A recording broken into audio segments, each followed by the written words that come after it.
Volví deportado y encontré a mi mamá anciana pidiendo limosna. Mi tío robó los $7,000 mensuales para su negocio y echó a mamá a la calle. En su boda lo expuse todo frente a sus invitados. Su esposa lo abandonó en el acto. Pero su pesadilla acaba de empezar. Llegué después de 10 años afuera. Deportado, pero no derrotado. Tenía una meta: abrazar a mi jefa después de enterrar a mi viejo sin poder despedirme. Mi primo Raúl no estaba. Su esposa Annette me abrió la puerta como si fuera el que viene a cortar la luz. ¿Dónde anda mi mamá? Ya no vive aquí. ¿Cómo que no vive aquí? Esta es su casa, respondí confundido. Era. Dijo con una sonrisa burlona. Tu tío y Raúl se hartaron de cuidar a esa pobre anciana. Debe andar por ahí pidiendo limosna. Sentí que me patearon el estómago.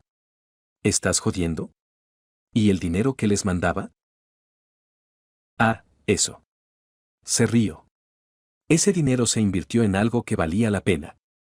La pastelería de tu tío está próspera gracias a tu contribución, punto. Busqué a mi madre por casi una semana. La encontré en las escaleras de la iglesia.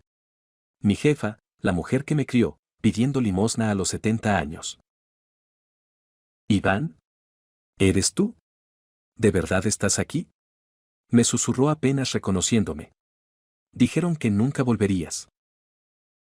Sí, mamá, soy yo, dije abrazándola tratando de contener las lágrimas al ver la situación tan deplorable en la que se encontraba. ¿Por qué estás aquí? ¿Qué pasó?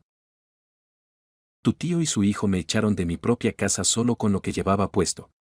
Dijeron que ya habían hecho suficiente por mí. Y que como la casa era de ellos, yo tenía que irme. Ahí fue cuando supe que estos hijos de fruta me la iban a pagar. Con parte de mis ahorros conseguí un departamento modesto en una zona que mi familia jamás pisaría. 2 cuartos, un baño pequeño, pero era nuestro. Mi madre no dijo nada cuando vio las paredes peladas, pero por primera vez en mucho tiempo dormiría en una cama. Hijo, no quiero ser una molestia para ti ahora, susurró mi madre. Yo. A mí solo llévame a un asilo o algo así. Se me partió el corazón escucharla hablar así. Mi madre, que había sido mi todo. Ahora se veía a sí misma como una carga. Mamá, jamás vas a ser una molestia para mí. Este será nuestro hogar por el momento, en lo que consigo algo mejor. Y te juro que los que te hicieron esto van a pagar. Al día siguiente la llevé al médico. El diagnóstico fue brutal: desnutrición severa, presión alta y signos evidentes de depresión. El doctor me miró con preocupación. Me temo que tendré que llamar a las autoridades. Esta señora ha estado bajo negligencia severa, por las condiciones deplorables en las que está su salud. Tuve que dar mi declaración a la policía. Se abrió un caso. Pero 3 semanas después me dijeron que no había evidencia suficiente para proceder. No hubo cargos, ni consecuencias, el sistema simplemente falló. Una mañana, mientras le preparaba sus medicinas, me soltó algo que me rompió el corazón. ¿Cuándo viene tu papá a cenar?, preguntó de repente, con los ojos perdidos en algún recuerdo. Papá murió. Mamá. ¿Te acuerdas? Dije con un nudo en la garganta. Su rostro se quebró como si fuera la primera vez que escuchara la noticia. Los sollozos le salían desde el fondo del pecho, y yo tenía que vivir otra vez el momento de consolarla, de explicarle que su esposo ya no estaba. Pero entre su dolor y su confusión, empecé a entender cómo fue que mi madre terminó en esa situación. Verán, cuando mi padre se enfermó yo no podía regresar por mi estatus migratorio, y él se deterioraba rápido. En sus últimos días conscientes, le pidió a su hermano Alfredo que cuidara de mi madre por él, ya que ella se quedaría prácticamente sola. Mi padre le explicó que yo mandaba dinero cada mes, así que podrían contratar una cuidadora o incluso pagar una casa de reposo si era necesario. Alfredo le juró que jamás podría hacerle eso a su cuñada, que él y su familia la cuidarían como parte de su familia. En ese momento tan vulnerable para mi madre, mi tío se convirtió en su ancla. Él me dijo que sería mejor que las transferencias llegaran directo a él, para administrarlas mejor. Mi madre estuvo de acuerdo. Nunca imaginé que mi madre terminaría en esa situación. ¿Y sé lo que te estás preguntando cómo es que no me di cuenta? Verás, las llamadas con mi madre fueron cambiando gradualmente. Al principio no hubieron cambios en nuestras conversaciones, todo fluía con normalidad, a veces teníamos conversaciones profundas, sus preocupaciones, mis planes, recuerdos de cuando era niño. Otras veces hablábamos de cosas banales. Pero siempre hablábamos. Algunos meses después, las llamadas se volvieron más cortas, poco a poco su voz se iba apagando. Cuando le pregunté a mi tío sobre la situación, si la habían llevado al médico, si mi madre estaba realmente bien, él me decía que sí. Que solo había estado cansada, o no había estado comiendo bien, me mandaba chequeos médicos, aunque ya no sé qué tan verídicos fueron, también me enviaba videos de mi madre, comiendo, o haciendo algún tipo de manualidades, crochet, bordado, pintura. Aunque había días en los que apenas lograba sacarle unas pocas palabras antes de que terminara la llamada. Pensé que estaba cada día mejor, no podría haber estado más equivocado. Mi primo Raúl se mudó a la casa familiar 6 meses después de la muerte de mi padre para cuidar de mi madre. Noble, ¿verdad? Pero nunca se fue. Poco a poco se adueñó del lugar, y cuando mi madre preguntaba por el dinero que yo mandaba, le decían que o bien ese mes no había enviado nada o que ese dinero apenas cubría los gastos de mantener la casa. Mi madre estaba completamente sola en la casa con esos buitres. Que por cómo encontré a mi madre, es claro que en estos 3 años nunca vieron realmente por ella. El dolor de verla así se convirtió en algo más frío, más útil. Rabia pura destilada en determinación. Mientras tramitaba los papeles para contratar una cuidadora profesional para mi madre y buscaba un abogado que me asesorara, decidí que era momento de confrontar directamente a los responsables. Lo encontré en Delicious, el restaurante de mi tío, supervisando el turno de la tarde. Sus compañeros de trabajo nos miraban mientras yo me acercaba con determinación. Primo. Necesitamos hablar. ¿Así? ¿Sobre qué? Me miró como si fuera una molestia. Sobre mi madre y el dinero que robaron. Se rió en mi cara. ¿Robar? Hice lo que tenía que hacer. Tu madre era una carga y tú estabas gozando la vida afuera. El dinero que mandaste apenas cubrió las molestias de aguantarla. ¿Molestias? Es mi madre. ¿Exactamente no crees que ya hicimos suficiente por ustedes? Sus ojos se volvieron duros. Ahora es tu problema. Como siempre debió ser. Sus compañeros nos miraban. Raúl disfrutaba la audiencia. Además, si tanto te preocupa, habla con mi papá. Él se encargó de administrar esa plata mejor de lo que tú hubieras podido. Su respuesta me confirmó algo más que una simple negligencia. La forma despectiva en que habló, el tono de justificación, la manera en que desvió la responsabilidad hacia su padre. Todo apuntaba a que esto había sido planeado desde el principio. Al día siguiente volví al restaurante para hablar con mi tío. El lugar era más lujoso de lo que esperaba. Vitrinas llenas, varios empleados. Clientes haciendo fila. Era bastante obvio que todo fue construido con mi dinero. Ellos no tenían los recursos para levantar un restaurante de ese nivel. Mi tío Alfredo estaba en la caja, contando billetes. Cuando me vio, su sonrisa se congeló por un segundo antes de fingir alegría. Iván. Qué sorpresa verte por aquí. Necesito hablar contigo. A solas. Me llevó a una oficina en la parte trasera. Decoración cara, escritorio de madera, una foto de él cortando el listón inaugural del negocio. La fecha, 8 meses después de empezar a mandar dinero. Mira, sobrino, comenzó con tono paternal. Sé que estás molesto por lo de tu madre, pero... ¿Molesto? Tío, mandé $84,000 cada año para su cuidado. ¿Dónde está esa plata? Se invirtió sabiamente. Sacó su chequera y me hizo un cheque por aproximadamente $8,600. Toma esto para que empiecen de nuevo. Pero no vengas a hacer escándalos en mi negocio. $8,600. Una miseria comparado con todo lo que había enviado. Sentí como si me hubiera escupido en la cara. ¿Solo esto? ¿En serio? Dije conteniendo mi rabia. Es generoso considerando las circunstancias. Su tono se endureció. Tu madre vivió gratis en mi casa durante años. Ese dinero cubrió gastos reales. ¿Tu casa? Esa era la casa familiar. Nuestra casa. Las cosas cambiaron cuando murió tu padre. Se recostó en su silla. Yo me hice cargo de todo. Los papeles están a mi nombre desde hace años. Me quedé helado. No solo habían robado el dinero, habían robado la casa también. Te sugiero que aceptes mi oferta y no hagas más problemas, continuó. Tengo contactos. Puedo hacer que tu estadía aquí sea complicada. Tomé los billetes y me fui sin decir palabra. Pero ya tenía mi confirmación, mi tío era el cerebro, Raúl el ejecutor. Y juntos habían planeado todo esto. Y yo lo tenía todo grabado. Durante las siguientes semanas, me dediqué a investigar. Ya habíamos conseguido un lugar mejor y la cuidadora que contraté para mi madre estaba funcionando de maravilla. Con ella más estable y segura, finalmente pude concentrarme en lo que realmente importaba. Estuve rondando de cerca el restaurante y así fue como conocí a Carmen, una ex empleada del restaurante que había renunciado hacía poco. La encontré en Facebook y la convencí de tomar un café.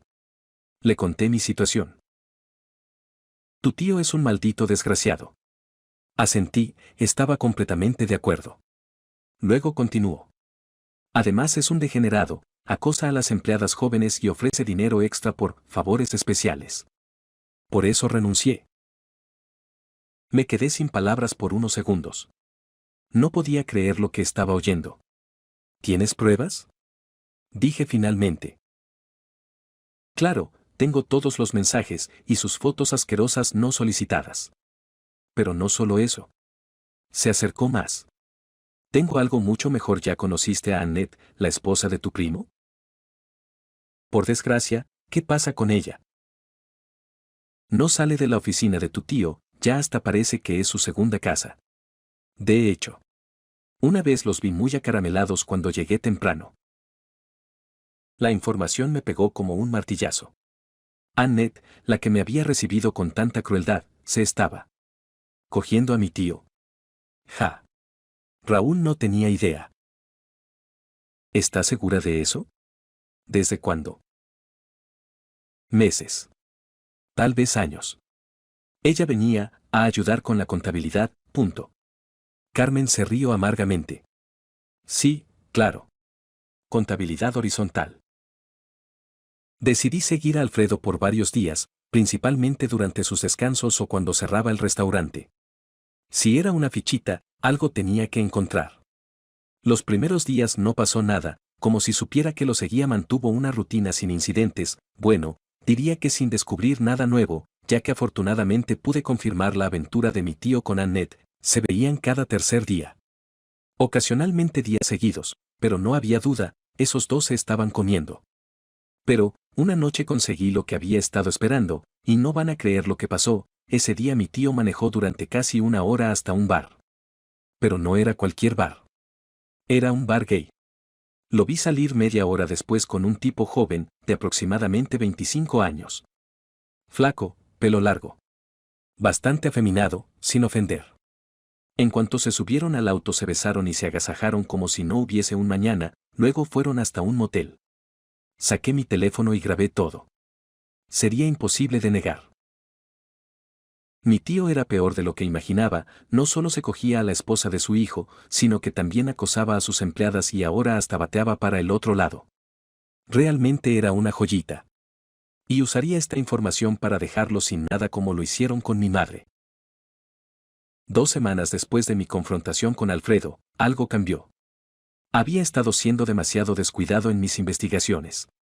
Un día, mientras esperaba a que cerrara el restaurante para seguir a mi tío, noté que uno de sus empleados me había visto merodeando por tercera vez esa semana.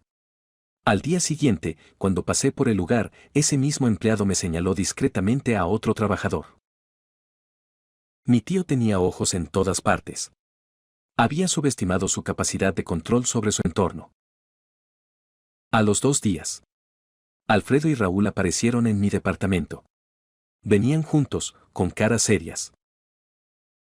Iván, sabemos que has estado rondando el negocio, dijo mi tío sin preámbulos. ¿Qué cosa? No te hagas el tonto. Mis empleados te han visto merodeando, haciendo preguntas, dijo mi tío. Además sabemos que no eres el único que anda moviendo cosas por aquí, intervino Raúl con una sonrisa burlona. Estoy buscando información sobre mi dinero. Ese dinero ya no existe, gritó Alfredo. Se usó. Se gastó. Acéptalo. Y si sigues molestando, Raúl se acercó amenazante, tu madre puede terminar internada. Nosotros llevamos años siendo sus cuidadores oficiales ante las autoridades. Tenemos documentos médicos, recibos de gastos, testimonios de vecinos. Cuando un juez vea que tú la abandonaste por una década mientras nosotros nos hicimos cargo de todo, y que ahora apareces sin trabajo estable ni recursos suficientes para cuidar de una anciana con deterioro cognitivo, ¿realmente crees que te van a dar la custodia? Miraron a mi madre, que estaba sentada en el sofá viendo televisión. Ella bajó la mirada, asustada. Me están amenazando. Te estamos advirtiendo, dijo Alfredo. Tienes una semana para decidir si aceptas las cosas como están o si prefieres complicarte la vida. Se fueron dejando el aire tenso. Mi madre temblaba. Mamá, le dije, tomando sus manos temblorosas entre las mías. Mírame. Esas amenazas son de cobardes que saben que están perdiendo el control. No van a tocar ni un cabello de tu cabeza porque ahora tienen que pasar por encima de mí. Y te prometo algo, no voy a parar hasta que paguen por cada lágrima que te hicieron derramar, por cada noche que tuviste que dormir en la calle, por cada vez que tuviste que pedir limosna mientras ellos se llenaban los bolsillos con lo que era tuyo por derecho. Mi madre me miró con esos ojos cansados que habían visto demasiado sufrimiento, pero por primera vez en mucho tiempo vi un destello de esperanza. Pero ten cuidado, mijo. Prométeme que tendrás cuidado. Te lo prometo. Mamá. Pero esto no se quedará así. Los días siguientes fueron una mezcla extraña de calma tensa y preparación silenciosa. El abogado que había contactado finalmente me devolvió la llamada después de revisar toda la documentación que le había enviado. Su consejo fue claro pero desalentador: tienes evidencia de negligencia y posible fraude, pero va a ser una batalla larga y costosa. Mientras tanto, documenta todo, no hagas más confrontaciones directas, mantén un perfil bajo mientras construimos un caso sólido. Pero mi tío tenía otros planes. Una semana después de su visita amenazante, me topé con él en el banco. No fue casualidad, sus ojos tenían esa mirada calculadora que ya conocía demasiado bien. Iván, me saludó con una sonrisa falsa. Veo que has estado tranquilo. Me da gusto saber que entendiste el mensaje. Solo estoy cuidando de mi madre. Excelente. Y ya que las cosas están más civilizadas entre nosotros, quiero invitarte a algo importante. Sacó un sobre elegante de su chaqueta. Marina y yo nos casamos el próximo sábado. Va a ser una ceremonia muy especial. Toda la familia debe estar presente. Su tercer matrimonio. Su tercer engaño. Pero esta vez, yo iba a estar ahí. Me quedé mirando la invitación, desconcertado. ¿Por qué me invitaría después de amenazarme? Sé lo que estás pensando, continuó, como si pudiera leer mi mente. Pero verás. Es importante que entiendas tu lugar en esta familia ahora. Que veas lo que hemos construido, lo próspero que estamos, lo respetados que somos en la comunidad. Y que todos vean que las cosas entre nosotros están resueltas. Ahí entendí su juego. No era una invitación, era una demostración de poder. Quería que fuera para humillarme públicamente, para mostrarme y mostrar a todos los invitados que él había ganado. Que yo era el sobrino problemático que había regresado derrotado y que ahora tenía que aceptar su generosidad. Era su victoria final. O al menos, eso creía él. Claro. Tío. Ahí estaré. Perfecto. Su sonrisa se ensanchó. Y Iván. Asegúrate de venir bien vestido. Va a ser una noche elegante.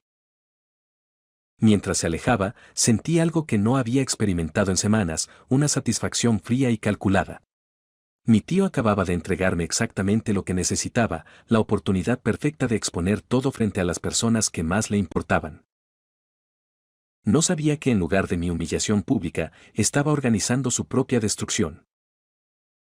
Tenía exactamente 8 días para prepararme. 8 días para construir la bomba perfecta que iba a detonar en el momento más importante de la vida de mi tío. Lo primero que hice fue comprar un traje. No cualquier traje, sino uno que me hiciera ver como lo que realmente era, alguien que había regresado a cobrar una deuda. Negro, bien cortado, de buena calidad. Cuando me lo probé frente al espejo, ya no me vi como la víctima que había sido durante años. ¿Para qué ocasión especial?, me preguntó el vendedor. Una boda, respondí. Va a ser memorable. Pasé los siguientes 3 días organizando todo meticulosamente. Las pruebas financieras eran mi arma principal, capturas de pantalla de cada transferencia que había hecho, documentos del banco que mostraban los montos exactos, fechas, todo. $7,000 mensuales durante 3 años y 2 meses. Dinero que había desaparecido mientras mi madre pedía limosna. Revelé las fotos más importantes, mi madre pidiendo limosna contrastada con imágenes del restaurante lujoso, su diagnóstico médico mostrando desnutrición severa.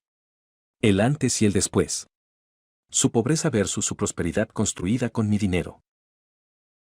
Los videos del acoso que Carmen había guardado también eran material explosivo. Mensajes obscenos. Fotos no solicitadas, ofertas de dinero por favores sexuales. Todo documentado. Pero guardé las bombas nucleares para el momento perfecto, los videos de Alfredo con Annette besándose y abrazándose como amantes en el estacionamiento del hotel y las grabaciones de mi tío con su amante del bar gay. La calidad era perfecta, imposible de negar. El jueves decidí hacer una última visita a Delillos. Necesitaba confirmar algunos detalles del salón donde sería la boda, y también quería ver a mis enemigos una última vez antes de destruirlos. Llegué a la hora del almuerzo. El lugar estaba lleno, próspero. Exitoso. Todo construido con el sufrimiento de mi madre. Alfredo estaba en la caja, como siempre. Raúl supervisaba las mesas. Cuando me vieron entrar, sus caras cambiaron inmediatamente. ¿Qué haces aquí?, preguntó Raúl acercándose agresivamente. Vengo a comprar comida. ¿No es un restaurante público? Alfredo se acercó con esa sonrisa falsa que ya conocía demasiado bien. Iván, creí que habíamos dejado claro que no eras bienvenido aquí. Solo quiero algo para cenar. Para mi mamá y para mí. Miré el menú deliberadamente. ¿Qué me recomiendan? ¿Algo que una anciana desnutrida pueda digerir? La cara de Raúl se puso roja. Déjate de sarcasmos. No hay sarcasmo, lo interrumpí. Solo quiero alimentar a mi madre. Ustedes son expertos en eso, ¿no? En cuidar ancianos de la familia. Alfredo me miró fijamente por un momento. Calculando. Luego le hizo una seña a un empleado y lo llevó hacia la cocina. Regresó unos minutos después con una bolsa pequeña. Toma, me dijo en voz baja, pero lo suficientemente alta para que Raúl escuchara. Algunas cosas que nos sobraron de ayer. Tomé la bolsa sin decir palabra. Pero antes de irme, necesitaba información sobre el salón. Por cierto, ¿el salón Los Jardines tiene buen equipo audiovisual? Estoy pensando en hacer una pequeña celebración familiar próximamente. ¿Por qué preguntas? La paranoia en la voz de Alfredo era evidente. Curiosidad nada más. Me han dicho que es un lugar elegante. Tiene todo lo que necesitas, respondió con desconfianza. Proyector. Sonido, todo muy moderno. Perfecto. Gracias por la información. Y por la comida. Salí de ahí con exactamente lo que necesitaba, confirmación de que tendría acceso a equipo de proyección y una rabia renovada por la humillación de las obras. Esa noche, Alfredo me llamó. Su voz sonaba nerviosa, diferente. Iván, he estado pensando. Quizás es mejor que no vengas mañana. ¿Por qué no? Sabes cómo son estas cosas familiares. Puede haber tensiones. Tu presencia podría Arruinar mi día feliz. Tío, ¿me estás desinvitando de tu propia boda? Solo creo que sería mejor para todos si. Tranquilo. Tío. No voy a arruinar nada. De hecho, voy a hacer que sea una boda que nadie olvide jamás. Colgué antes de que pudiera responder. Así que ahora me estaba desinvitando. Pero no iba a ser tan fácil deshacerse de mí. Me puse en contacto con un primo que vivía a una hora de aquí y con quien no había hablado desde hace años. Si iba a la boda, podría llevarme como su acompañante. Lo llamé inmediatamente. ¿Carlos? Habla Iván. Hubo una pausa de sorpresa. ¿Iván? ¡Qué sorpresa! ¿Cómo estás? Hace años que no hablamos. Bien, Carlos. Oye, ¿vas a ir a la boda de Alfredo mañana? Sí, claro. ¿Tú también vas? No sabía que estabas de vuelta en el país. Acabo de regresar. Escucha. Tuve un problema con mi invitación. ¿Podrías llevarme como tu acompañante? Claro, no hay problema. Perfecto. ¿A qué hora pasas por mí? El viernes decidí investigar a Marina y su familia. En redes sociales pude ver que venía de una familia conservadora, adinerada, con valores tradicionales. Su padre era un empresario respetado en la comunidad, su madre participaba en obras de caridad. Marina era bastante más joven, unos 15 a 18 años menor que mi tío. Una diferencia de edad que probablemente ya generaba comentarios entre los conocidos de ambas familias. Gente decente que no tenía idea de con quién se estaba metiendo su hija. Esa tarde, Raúl me envió un mensaje que confirmó que estaban desesperados. Aléjate de nosotros o te juro que tú y la vieja van a terminar viviendo debajo de un puente. Esta es tu última advertencia. Le respondí inmediatamente, nos vemos mañana en la boda, primo. Tengo una sorpresa especial para ustedes.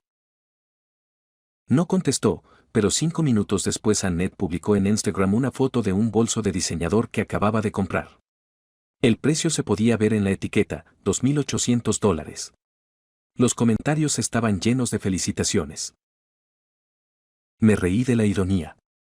No tenían idea de lo que se les venía encima. A las 11 de la noche, Alfredo me envió una foto de su reloj de lujo. Así es como se ve el éxito, Iván. Algo que tú nunca vas a entender. Disfruta tu vida de mediocre.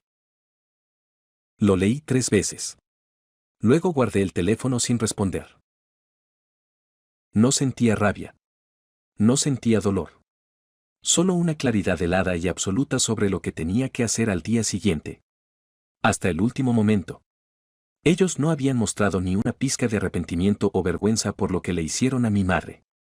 Yo tampoco iba a tener piedad. Preparé un video en PowerPoint. No era un experto, pero no necesitaba serlo. Empezaba con las transferencias mensuales de $7,000, luego mostraba el estado deplorable en el que encontré a mi madre, después las fotos del restaurante lujoso, los diagnósticos médicos de desnutrición. Todo culminaba con los videos comprometedores, Alfredo con Annette en el estacionamiento del hotel y las grabaciones del bar gay. Con que se evidenciara todo era suficiente. Guardé todo en un pendrive y en mi teléfono como respaldo. El abogado me había mandado un mensaje esa tarde, caso listo. Toda la documentación está preparada. En cuanto me des la orden, presento la demanda. Las pruebas que enviaste son sólidas, van a tener muchos problemas. Perfecto. La justicia legal llegaría justo después de la justicia personal. Fui al cuarto de mi madre, que dormía tranquila. Le di un beso en la frente. Mañana se acaba todo, mamá, le susurré. Mañana van a pagar por lo que te hicieron. Esa noche dormí como no había dormido en años. Todo estaba listo, todo estaba preparado. Por primera vez desde que había regresado, tenía control total de la situación. Mi traje estaba listo. Mis pruebas estaban organizadas. El plan RAD de respaldo en mi bolsillo. Mañana. Mi querido tío iba a descubrir que ya no era el sobrino mediocre y derrotado que él creía que era. Carlos me recogió a las 5 en punto. Durante el viaje estuvo intentando hacer conversación, pero yo apenas respondía. Mi mente estaba completamente enfocada en lo que iba a pasar. ¿Estás bien, primo? Te veo muy callado. Estoy perfecto, Carlos. Gracias por esto. Llegamos al salón exactamente a las 6. El lugar era aún más elegante de lo que esperaba. Luces cálidas, decoración costosa, flores por todas partes. Se notaba que habían tirado la casa por la ventana. La ceremonia ya había empezado cuando entramos. Alfredo estaba en el altar. Impecable en su smoking, al lado de Marina que se veía radiante en su vestido blanco. La ironía me golpeó como una bofetada, mi tío celebrando su nuevo comienzo mientras mi madre estaría pidiendo limosna en este mismo momento si yo no hubiera regresado, y yo seguiría mandando dinero creyendo que todo estaba bien. Nos sentamos en una de las últimas filas. Perfecto. Nadie me prestó atención.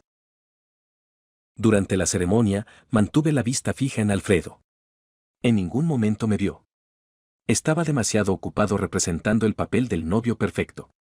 Cuando el sacerdote preguntó si alguien tenía alguna objeción al matrimonio, sentí la tentación de levantarme, pero no. Esto tenía que ser en el momento exacto. La recepción comenzó una hora después. El ambiente era festivo. La gente reía, bebía, celebraba. Alfredo y Marina hacían su entrada triunfal cuando finalmente me vio. Su sonrisa se congeló por una fracción de segundo, pero se recuperó rápidamente. No podía hacer una escena frente a todos sus invitados. Raúl también me vio y le susurró algo a su padre. Los dos me miraron con caras tensas, pero siguieron fingiendo que todo estaba bien. Esperé. Comí la cena. Bebí el vino caro. Observé a Annette presumiendo su vestido de diseñador y sus joyas nuevas. Llegó el momento de los brindis. El padrino habló primero, luego la madrina. Después algunos familiares de Marina. Todos decían cosas hermosas sobre el hombre ejemplar que era Alfredo. Cuando el maestro de ceremonias preguntó si alguien más quería hablar, me levanté. Yo quisiera decir unas palabras. El silencio fue inmediato. Alfredo se puso pálido. Raúl intentó levantarse, pero su padre lo detuvo con la mano. No podían hacer nada sin quedar como los villanos. Caminé hacia el frente con el pendrive en mi bolsillo. El maestro de ceremonias me entregó el micrófono. Buenas noches a todos. Soy Iván, sobrino del novio. Quería aprovechar esta hermosa celebración para contarles sobre el hombre excepcional que es mi tío Alfredo. Algunos invitados sonrieron. Alfredo intentó sonreír también, pero le temblaba la boca. Verán, continué. Mi tío ha sido como un padre para mí desde que regresé al país. De hecho, durante los últimos 3 años, él se encargó personalmente del cuidado de mi madre, su cuñada. Conecté el pendrive al proyector que había localizado antes. La pantalla grande se iluminó detrás de mí. Me gustaría que vieran el trato y cuidado tan excepcional que mi tío le dio a mi madre. La primera imagen apareció en la pantalla.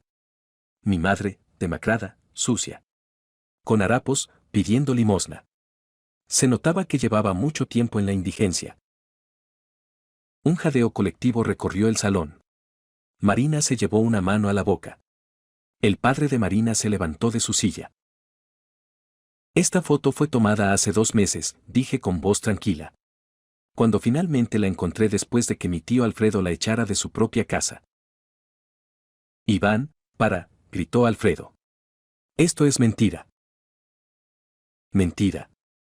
Cambié a la siguiente imagen, los extractos bancarios mostrando las transferencias mensuales. $7,000 cada mes durante casi 3 años. Más de $200,000 que envié específicamente para el cuidado de mi madre. La siguiente imagen era el restaurante de Lillus, brillante y próspero. Este es el negocio que mi tío construyó con ese dinero. Mientras mi madre se moría de hambre en la calle. Marina se levantó bruscamente. ¿Esto es verdad, Alfredo? Amor. Déjame explicarte. Es verdad. Su voz se quebró. Raúl se levantó furioso. Cierra la boca, Iván. No sabes de lo que hablas. Me volví hacia él con una sonrisa helada. Ah, Raúl. El cómplice perfecto. Dile a tu esposa cómo se repartieron el dinero. Annette, que había estado bebiendo toda la noche, se levantó tambaleándose. Oh, por favor. Tu madre siempre ha sido una dramática. Se merecía lo que le pasó. El silencio fue ensordecedor. Incluso Alfredo se veía horrorizado por lo que acababa de decir su nuera. Hablando de dramas. Annette, dije volviéndome hacia ella. ¿Por qué no le cuentas a tu esposo cómo consolabas a mi tío en las tardes? Ya sabes, en el estacionamiento del hotel. El video apareció en la pantalla. Alfredo y Annette besándose apasionadamente junto a un auto, sus manos explorándose como amantes desesperados. Raúl se quedó paralizado. Su rostro pasó del rojo de la ira al blanco del shock. Miró la pantalla, luego a su esposa, luego a su padre. ¿Qué? ¿Qué es esto? Annette intentó balbucear una explicación, pero estaba demasiado borracha y demasiado choqueada. Es mentira. Él editó el video. ¿Editado? Me reí. ¿También edité esto? El siguiente video apareció, las grabaciones del bar gay. Alfredo saliendo del bar. Besando apasionadamente a un hombre joven, entrando juntos al motel. El shock fue absoluto. El padre de Marina se levantó lívido, con las venas del cuello marcadas. Marina miró la pantalla, luego a Alfredo. Su rostro era una máscara de incredulidad y asco profundo. Se llevó una mano a la boca, se dio la vuelta y vomitó directamente en el suelo. Enfermo, gritó limpiándose la boca. Mentiroso. Se arrancó el anillo y se lo lanzó a Alfredo con toda su fuerza. ¿Cómo pudiste hacerme esto? En ese momento, toda la traición, toda la humillación, toda la rabia acumulada de Raúl explotó de una vez. Te acostaste con mi esposa, se lanzó sobre Alfredo como un animal herido. Eres mi padre y te acostaste con mi esposa. Los puñetazos volaron. Alfredo cayó al suelo con Raúl encima, golpeándolo sin parar. La boda se convirtió en un caos total. Los invitados gritaban, algunos intentaban separar a los hombres, otros simplemente miraban horrorizados. Marina lloraba desconsoladamente mientras su padre intentaba consolarla. Annette gritaba, Raúl, para, pero nadie le hacía caso. Dejé el micrófono en el podio y caminé tranquilamente hacia la salida. Mi trabajo estaba terminado. Mientras salía, escuché a Marina gritarle a su padre, papá, sácame de aquí. Sácame de aquí ahora. El padre de Marina gritaba, voy a llamar a mi abogado. Esto es fraude. Van a pagar por esto. En el estacionamiento, saqué mi teléfono y le envié un mensaje a mi abogado, ya puedes presentar la demanda. Mañana mismo. Carlos corrió detrás de mí. Iván. ¿Qué acabas de hacer? ¿Qué no viste? Era lo justo, Carlos. Pero. Necesitas que te lleve de regreso. No, primo. De aquí me voy solo. Gracias por todo. Subí a un taxi que esperaba afuera del salón. Mientras nos alejábamos, podía escuchar las sirenas de la policía dirigiéndose hacia el lugar. Sonreí por primera vez en años. Mañana. Mi querido tío descubriría que la justicia personal era solo el primer plato. La demanda legal sería el plato principal.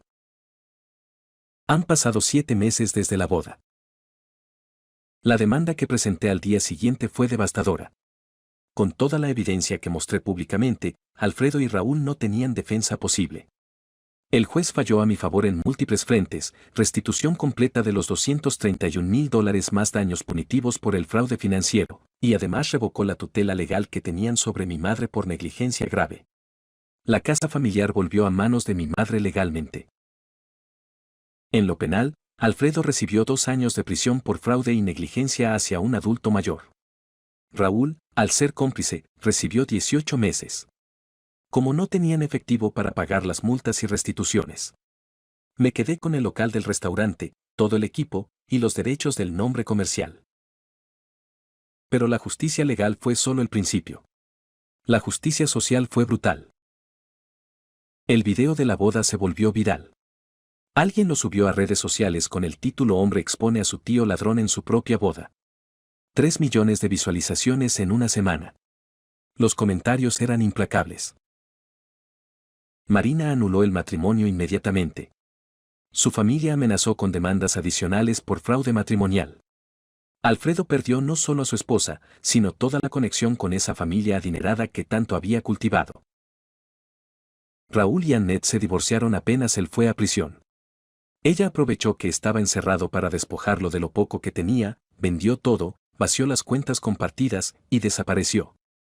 Cuando salga en unos meses, descubrirá que no le queda nada. Tomé posesión del local y lo renové completamente. Le cambié el nombre por completo, algo que honrara a mi madre. Contraté a 3 de los empleados que Alfredo había maltratado. Carmen es mi gerente ahora. Lo mejor de todo es que mi madre ha mejorado significativamente. El cuidado y tratamiento médico, así como las cuidadoras profesionales, han hecho un trabajo excepcional. A veces me preguntan si fui demasiado lejos. Cuando veo a mi madre recuperada, el restaurante funcionando con empleados respetados, y las consecuencias que enfrentan quienes la abandonaron en la calle, la respuesta es simple: cada uno obtuvo exactamente lo que merecía. ¿Ustedes qué hubieran hecho?